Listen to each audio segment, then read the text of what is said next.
Welcome back to another Euro Fantasy video and podcast. It's great to have you back on the channel. This will be my team selection for Matchday 4 as we enter the knockout stages where we get a 5 million increase in our budget. We can now have 4 players from the same team, and this increases as we delve deeper into the competition. And not only that, we should start to see some price changes after the Matchday 4 deadline, but who knows at this point. The other thing to also consider is the fact you can't use the Limitless or Wildcard in Matchday 4 because we have unlimited transfers to use for the round of 16. Smash the like button of this video and subscribe if you're new. Let's try to get this to the 300 likes on YouTube and to keep on pushing towards 25,000 subscribers. We're getting very close to that milestone. I think we can reach it within the next week or so. And check out all the other links in the description below for my Patreon, the Championships Discord server, Euro Fantasy League, Draft Town, and also Spotify. Leave a 5-star review on my podcast. It goes a long way to supporting the channel. To kick things off, I'm going to talk about how I did in Matchday 3, then delve into my current team for Matchday 4, and after that I'll be discussing the best alternatives and players who could make it into my final squad during the deadline stream. And of course I'll keep you up to date on all social media platforms. And also what I want to do is talk about the suspended players and possibly highlight some players who are at risk of suspension as we go along. Without further ado, let's jump straight into it. Several goalkeepers did quite well in Matchday 3, including Jordan Pickford, who kept the clean sheet in that 0-0 draw with Slovenia as England topped the group and now face Slovakia going into Matchday 4. I think Jordan Pickford is one of the best goalkeepers in Euro Fantasy. Despite England underperforming, they're still quite solid defensively, and a defensive double-up isn't out of the question, with Mark Gahey and Jordan Pickford being the best ways to cover that England defence. Speaking of which, that's exactly what I did in Matchday 3, with Mark Gahey getting 8 points despite being booked, and I think he's one of the best 4.5 million defenders in the game. Because he got that booking though, he is a suspension risk. If he gets a yellow card in the round of 16, he will miss the quarterfinals should England reach that stage going into Matchday 5, so just bear that in mind. But I think he's a really good option in terms of ball recoveries and clean sheet potential. He has no goals or assists for the national team just yet, but he's only played a handful of games for England, and he's really filling in for Harry Maguire, who is a big miss going into this tournament. But I don't think it's been felt that much, with Mark Gahey being very impressive in my opinion. The second defender I went for is Grimaldo, who got 8 points. A bit of a regret that I didn't captain him on that day when they faced Albania in that 1-0 victory, but still a good return with the clean sheet and ball recovery points. However, it will be Marc Cucurella being the starting left back for Spain going forwards, and he only cost 4.5 million, so Grimaldo won't really be a factor going into the knockout stages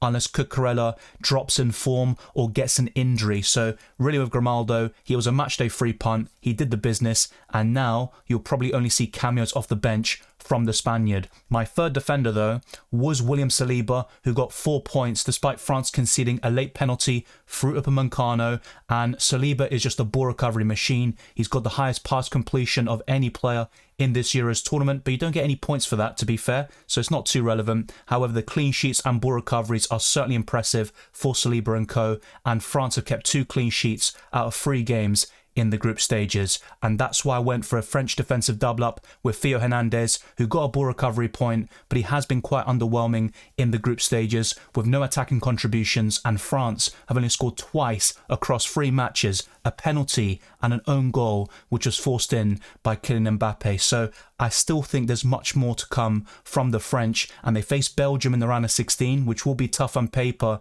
but this could be the start of something really promising going into the knockout stages.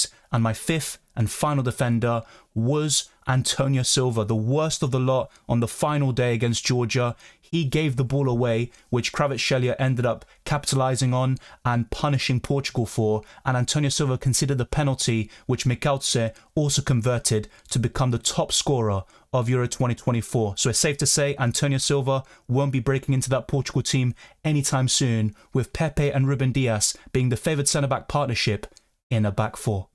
It's rare to see a 5-3-2 formation in any fantasy format, but that's what I did in matchday 3 because of substitutions and taking off my lowest scoring players, but I still had Oyarzabal, who blanked against Albania, and going for him over Ferran Torres is a slight regret of mine. Even Dani Olmo got an assist in that particular match, but I still think going for Oyarzabal wasn't a bad decision because he has a great record for the Spanish national team in limited minutes, but perhaps he is more of an impact player and he gets those goals and assists off the bench against tired legs, and he doesn't have the same impact when he starts games for Spain. But my second midfielder was fantastic against Ukraine, and that's Kevin De Bruyne, who once again created multiple chances, including a huge one for Lukaku, who scuffled a shot, and it's kind of been the story of this tournament so far. But that's now back-to-back Man of the Match awards for Kevin De Bruyne, one of the best players and midfielders in the world. Now, my third and final midfielder was Eriksen, who got the player of the match and 7 points against Serbia, despite no goals or assists. So I'm very happy with this pick. I've always been highlighting Eriksen as a great option for matchday 3.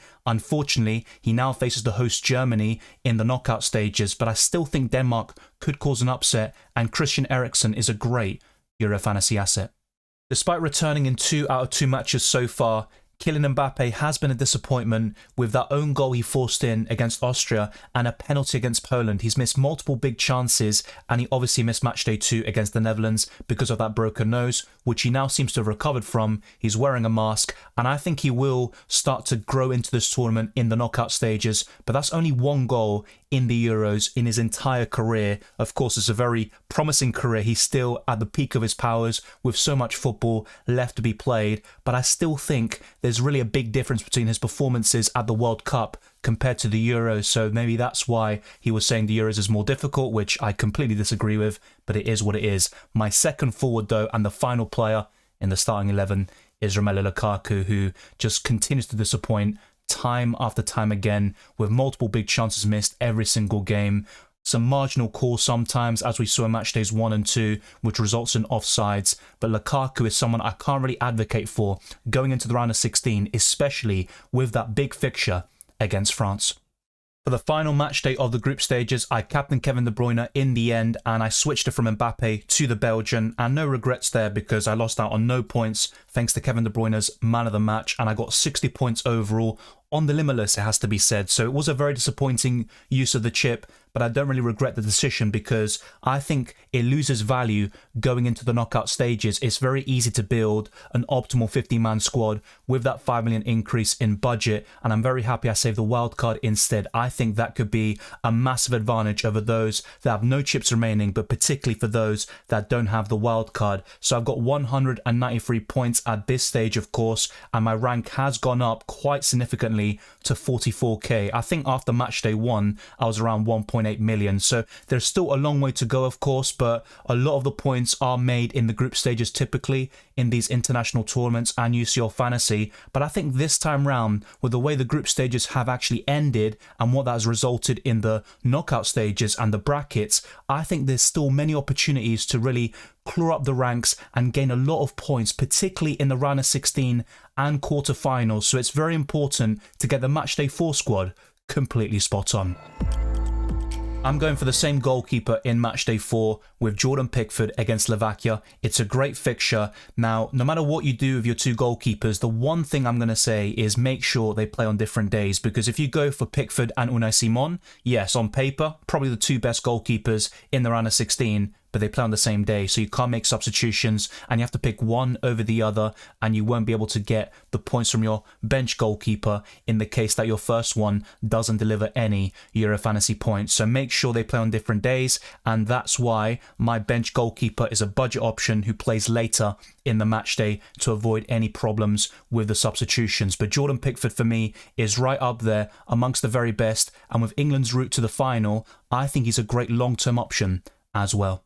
The plan is to go for multiple defensive double-ups, starting with João Cancelo against Slovenia, and I think going for 2 Portuguese defenders could certainly be the play. My second Portuguese defender is on my bench, as I'll show you very soon, but I think João Cancelo is still a good player in Euro Fantasy because of ball recoveries. He hasn't really shown it in this Euros tournament, but in UCL Fantasy over the years for Barcelona, Bayern Munich and Man City, he has always been right up there amongst defenders for points scored because of goals, assists, player of the match potential, and also ball recoveries, which he can show very consistently, and hopefully he can do it in the round of 16 for Portugal this time out. But my second defender forms a defensive double up here with Mark Guehi against Slovakia. If you're asking me to choose between doubling up on England defensively or offensively, I'm always going to pick that defensive double up, and Mark Guehi is by far the best option that England have to offer, costing only 4.5 million with so many ball recoveries, minimal attacking threat to be fair, but that's not too relevant given his price tag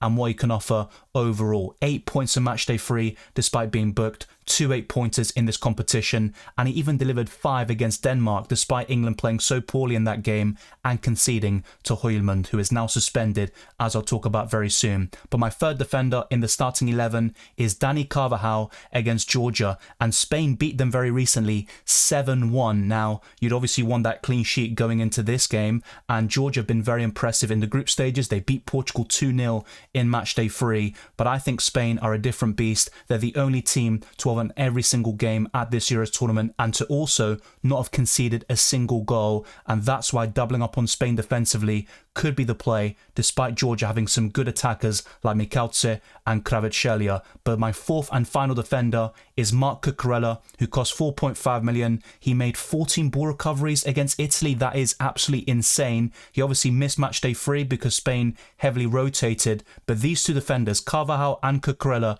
could be a great defensive double up. If I had to pick one, it would be Cucurella, simply for the price, but Carvajal has attacking potential to boot, and he's been one of the best right backs in the world. Moving on to the midfield, it is a bit more balanced in this position with Bruno Fernandes facing Slovenia, and he was a big miss for Portugal in matchday 3. He has a terrific record for the Portuguese national team, but another midfielder I like is Bernardo Silva, which I'll show you very soon as well. But Bruno Fernandes does take the cake for me. He's a bit more consistent in terms of goal contributions for club and country, and he's also second in command for penalties when Cristiano Ronaldo is on the pitch. But my next midfielder is Jude Bellingham, and I'm not so sure about this pick. He cost 9.5 million. He's had a great season for Real Madrid. He's a contender for the Ballon d'Or, especially if England went on to win this Euros tournament, but he hasn't really clicked yet. He had a good performance in matchday 1 against Serbia, but he was poor against Denmark and Slovenia in my opinion, and I don't think he's really the best attacking midfielder with his creativity in mind. Obviously, his late runs into the box are reminiscent of a Frank Lampard. He's a great goal scorer as a midfielder, but in terms of his creativity, I do think he lacks that bit of extra magic like a Phil Foden might have, for example. So maybe the best thing for England to do is to drop in deeper and put Foden in the middle, but it seems like Kobbie Mainoo will start in the heart of the midfield alongside Declan Rice, and I think that could still change things for the England national team, and Bellingham can have that license to go forward and get those goals with those late runs inside the box. So I do think Bellingham is still a good option in Euro Fantasy, but his overall record for England isn't great in terms of goals and assists compared to his appearances, but that could still change over the years. He's still very young. He has so much potential, but for me, he's already very mature for his age in football terms. He's got that mentality and also the positioning and the awareness of what's around him, and that's why he continually gets these kind of lucky rebounds, and he always finds a way to be in the right spot at the right time. But the next midfielder is one of the best talents in the world, Jamal Musiala. For me, he's had a great tournament, particularly in matchdays 1 and 2. A bit underwhelming in matchday 3, a bit like all German players, but they still salvaged a draw late on through Füllkrug, and I think Germany are still one of the favourites to win this competition with the home advantage. And when you look at all the top nations at this point, only Spain have seemed a bit more convincing than Germany. But the fourth and final midfielder is Fabian Ruiz, who delivered 15 points in matchday 1 against Croatia with a goal, an assist, and the Player of the Match award. He can get ball recoveries as well. Now, Nico Williams is a bit more exciting to own, but he has no goals or assists in this Euros tournament so far, and I'm still open to going for him, by the way. But I think Fabian Ruiz has a bit more to his game in terms of ball recoveries and ways of getting Euro Fantasy points, and that's why I've gone for him. He also costs 0.5 million less, which helps a little bit, but ultimately it's very easy to build a strong squad in the round of 16.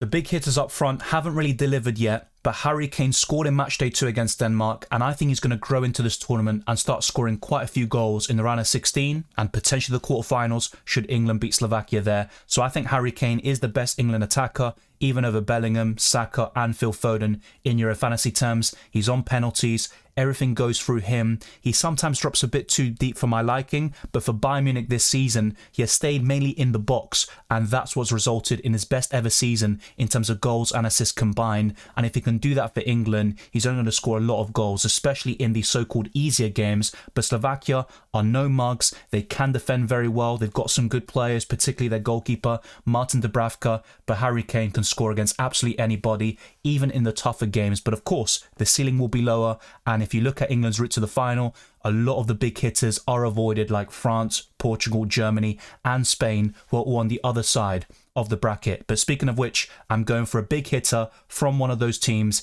in Kylian Mbappe, who faces Belgium. Quite a tough game actually on paper, and Belgium have 2 clean sheets out of 3 matches in this tournament, but I think France will start to click and Kylian Mbappe will be integral to achieving that. But I think the likes of Griezmann and Giroud should play alongside him, and you saw in Matchday 3 that Griezmann was benched after a disappointing Matchday 2 performance, and Giroud hasn't started any game so far in this Euros tournament, which has surprised me a little bit. I think he combines very well with Mbappe, and hopefully we see that combination going forwards in Giroud's last international tournament. But Mbappe is going to score more goals at the Euros eventually. It's only a matter of time, and in this big matchup between Belgium and France, I think Mbappe will be the difference maker. Let's not forget about the subs, with Verbruggen facing Romania, and I've also got Cody Gakpo as another Dutch asset, and I've also got Pepe versus Slovenia and Sabitzer against Turkey. Now, the reason why all of them are on the bench is because they play on the 1st and 2nd of July, and as we delve deeper into this match day, I can see who my lowest scoring players are in my starting 11 who have already played, and I can substitute them out for those that haven't played yet to maximise my chances of scoring many points in match day 4. And the same goes for the captaincy. I'm going to go for someone on the 29th of June first, and that's going to be Musiala, my only German player in this 15-man squad. And remember, for Saturday the 29th of June, be sure to tune in for the deadline stream. We have Germany versus Denmark and Italy versus Switzerland. Make sure to captain a player from one of those countries, and if they fail or they don't deliver as many points as you expected, you can then switch it to someone playing on the 30th of June. And my current plan in terms of the captaincy is to go for Harry Kane on the 30th of June, but of course Spanish players intrigue me, there's no doubt about it. Even Carvajal or Cucurella could enter my thinking. Then going into the 1st of July, it's quite difficult, but I think Bruno Fernandes would be my top pick, even over Kylian Mbappe, who plays on the same day. And finally, on the 2nd of July, it's between Sabitzer and Cody Gakpo. I think I'd be tempted by Sabitzer out of those two, but it's very close choosing between one of the best and most informed forwards in Euro Fantasy at the moment in Cody Gakpo and Sabitzer, who is performing very well in an underrated Austria team who could go all the way to the Euros final. But that is my captaincy plan at the moment. Musiala is almost certainly going to be my captain on Saturday, there's no denying that, but things can change with my other captains, and the same goes for some of the picks in my 15-man squad. So let me now show you some alternatives in each position to really consider for the round of 16. Despite being rested in matchday 3, Unai Simon will be the #1 goalkeeper for Spain. David Raya was very impressive against Albania, made some terrific saves to keep that clean sheet, but Unai Simon has been the #1 goalkeeper for Spain over the last couple of years, and Diogo Costa is still a decent option, despite not making many saves across 3 matches and only 1 clean sheet to boot, which came in matchday 2 against Turkey. I'd also consider a Dutch defender, and this could be Nathan Ake, Frimpong, who is still very risky, and I think he's probably the lowest of the pecking order if we compare him to Denzel Dumfries, Virgil van Dijk and Nathan Ake. All 3 of them would be my favourite Dutch defenders. I'd also go for Jules Koundé because he costs 5 million, but Saliba is a nice alternative at 5.5. I've also gone for Bastoni from Italy, who's very good for ball recoveries, and he's one of the best centre-backs in world football. As for Akanji, he's terrific for ball recoveries, and Switzerland haven't kept any clean sheets so far in this tournament, but Akanji always gives you 4 points or above because of those ball recoveries, which are so important in Euro Fantasy. I've also gone for John Stones as an alternative England defender, but there are still other options to consider from teams I've already covered, but also from other countries like Romania, for example. You've got Dragusin, who can get ball recoveries, and it wouldn't surprise me if they beat the Dutch. You've also got Karnasik, who's been one of the best defenders in Euro Fantasy, but he does face Portugal, and that's going to be a big mismatch in terms of the odds. But the odds aren't everything in football. In the midfield, I've gone for Nico Williams, Bernardo Silva, Kevin De Bruyne, Gundogan and Saka. You can still go for Phil Foden, who has returned to the England squad after going away due to personal reasons. But I think these 5 midfielders could easily make it into your 50-man squad. And Bernardo Silva is very underrated for Portugal. He does get goals and assists quite consistently for them, and he's a quality player overall. Kevin De Bruyne will be overlooked because he faces France, but he is definitely the shining light in that Belgium team, and if they have any chance of qualifying, it will be through him. Nico Williams isn't great for goals and assists, but he's a fantastic player to watch, and against Georgia, I think he could get his first goal contributions in this Euros tournament to really put a spotlight on him, which he certainly deserves, and he's a great player to watch. Like I said, Ilkay Gundogan is just that experienced player with late runs into the box. He makes things happen with goals and assists, and he's a great Euro fantasy option in this tournament. And as for Saka, he has the best record of any England midfielder classified in this game with 11 goals and 7 assists, and he's won the Player of the Year award in back-to-back years for England. So I think he's a very underrated option here. I know some people want Cole Palmer to start over him, but I think that'd be a massive mistake, but that's just the way I see it. As for the 3 forwards, I've gone for Yamal and Morata against Georgia. Picking one of them could certainly work out in the round of 16. Just remember, Spain are likely going to face Germany in the quarterfinals and then one of Portugal or France in the semi-final. So their route to the final will be very tough indeed. And if you don't have the wild card, you have to be very careful with the way you balance your 50-man squad. And I've gone for Cristiano Ronaldo,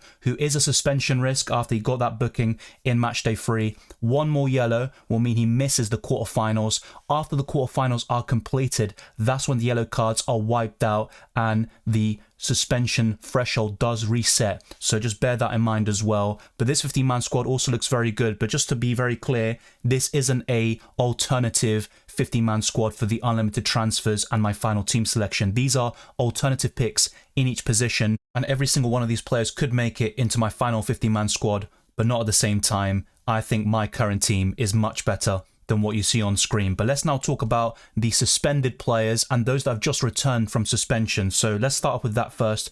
4 players who were banned in matchday 3 are now available for the knockouts, and that includes Rodri, Luka Bacchio, Rafael Leao, and Bardakçı from Turkey. In terms of suspended players, we have Wimmer from Austria, Heulmann from Denmark, Jonathan Tah for the host Germany, Mekvabashvili from Georgia, Calafiori for Italy will not play against Switzerland, Banchu for Romania, Widmer for Switzerland, Jansa for Slovenia, Kalinoglu and Akaydın for Turkey are suspended as well. And of course, there are many players who have 1 booking already, and 1 more yellow means they miss matchday 5 and the quarterfinals as well. I've mentioned some of those players already, like Cristiano Ronaldo and Mark Guehi. Just be careful with that, and that could be something else which gives those with a wildcard an advantage in either matchday 5 or 6.